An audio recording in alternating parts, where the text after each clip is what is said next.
बच्चों, कैसे हैं आप सभी? आई होप अच्छे होंगे, राइट। चलिए, मैं योगिता प्रजापति चैनल पे आप सभी स्वागत करती हूँ और आज मैं आपके लिए लेके आऊँ एक्सरसाइज 6.2 का क्वेश्चन नंबर 8। तो प्लीज ध्यान समझिएगा, साथ ही लाइक शेयर करना मत भूलिएगा। ओके, आइए स्टार्ट करते हैं। देखिए क्या कहना है इस क्वेश्चन में।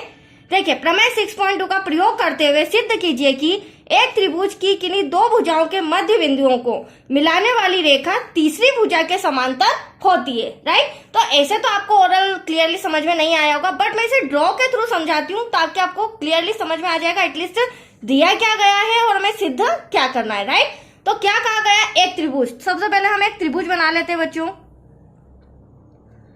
ये बना लिया एक त्रिभुज, इसका नाम दे देंगे हम ए हो जाएगा, बी देन सी। एबीसी एक त्रिभुज है। अब एक त्रिभुज की किन्हीं दो बिंदुओं के मध्य बिंदुओं, तो किन्हीं दो भुजाओं, तो ये रही ए बी, ये रही दूसरी भुजा ए सी, ठीक है। इन दो भुजाओं के मध्य बिंदुओं को, तो मध्य बिंदु हम यहाँ पर एक ये ले लेते हैं, एक ये ले लेते हैं बीच सेंटर में, राइट। मध्य बिंदुओं को मिलाने वाली रेखा, तो इसे हम मिला भी देते हैं, ठीक है।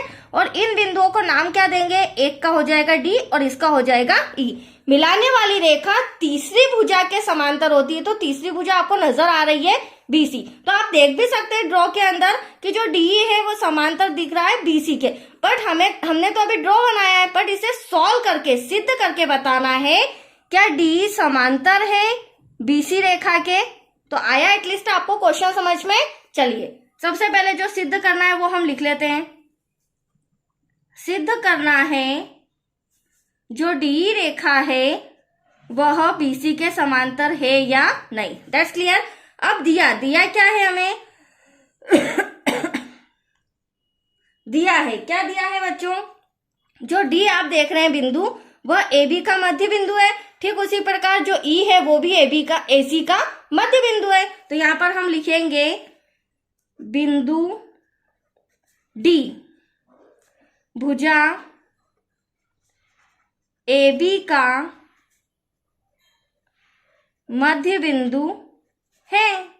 तो ये डी ए बी का क्या हो जाएगा, मध्य बिंदु, राइट। अब डी ए बी का मध्य बिंदु है तो हम कह सकते हैं जो ए डी है वह बराबर होगा डी बी के, होगा या नहीं, वेरी सिंपल। तो यहाँ लिखेंगे जो ए डी है वह बराबर है डी बी के।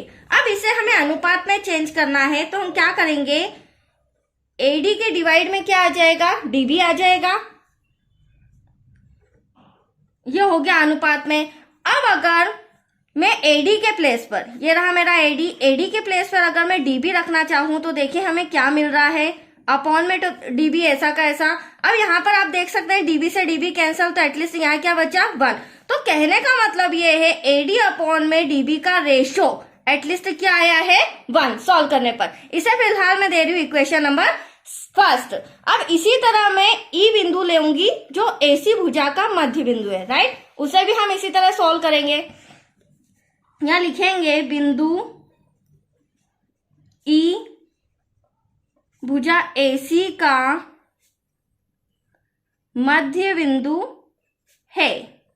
अब ई एसी का मध्य बिंदु है तो हम लिख सकते हैं, यहां पर आप देख सकते हैं मैंने एक और ड्रॉ बनाया है। ई जो है वो एसी का मध्य बिंदु है, तो ए ई बराबर होगा इसी के, राइट। तो यहां लिख देंगे ए ई बराबर है इसी के। और जब ए ई इसी के बराबर है तो इसे हम अनुपात में भी लिख सकते हैं। तो इसी कहाँ आ जाएगा, डिवाइड में आ जाएगा बच्चों। अब देखिए यहां पर भी वही प्रोसेस करेंगे। ए ई के प्लेस पर हम क्या लिख देंगे, इसी अपॉन में इसी, तो वही रहेगा। इसी से इसी कैंसल, बचा 1। तो एटलीस्ट ए ई अपॉन में इसी, मतलब अगर मैं इस साइड की बात करूं एसी, तो इसका रेशो भी हमारे पास कितना आ रहा है, 1। इसे मैं दे देती हूँ समीकरण नंबर 2। अब आप समीकरण फर्स्ट और सेकंड दोनों को समझिए। देखिए कहने का मतलब ये था मेरा, जो एडी अपॉन में डीबी भुजा है उसका रेशो भी क्या आ रहा है, 1 आ रहा है। ठीक वैसे ही ए अपॉन में इसी जो भुजा है उसका भी रेशो क्या आ रहा है, 1 आ रहा है। तो ये दोनों भी आपस में बराबर है। तो समीकरण 1 से हम क्या करेंगे, 1 के प्लेस पर एडी अपॉन में डीबी लेंगे और समीकरण 2 में भी 1 के प्लेस पर क्या ले लेंगे, ए अपॉन में ईसी, राइट। तो देखिए यहां पर मैं लिख लेती हूँ समीकरण 1 व 2 से। आंसर आ चुका है, हम आंसर के करीब हैं। समीकरण 1 व 2 से, समीकरण 1 से हमारा हो जाएगा एडी अपॉन में डीबी बराबर है ए अपॉन में ईसी के, राइट। अब ड्रॉ में देखिए, ध्यान से समझिएगा। अब हम प्रमेय 6.2 का प्रयोग करेंगे, क्योंकि एटलीस्ट हमें क्वेश्चन में क्या कहा गया था कि प्रमेय 6.2 का प्रयोग करके हमें इसे सिद्ध करके बताना है। तो देखिए प्रमेय 6.2 क्या कहती है, पहले ड्रॉ में समझ लीजिए। यहाँ पर क्या दिख रहा है हमें, एडी अपॉन में डीवी, ये रहा एडी अपॉन में डीवी बराबर है एई अपॉन में ईसी के। तो प्रमेय 6.2 के अनुसार, अब प्रमेय 6.2 क्या कहती है, जो कि थेल्स प्रमेय का विलोम है।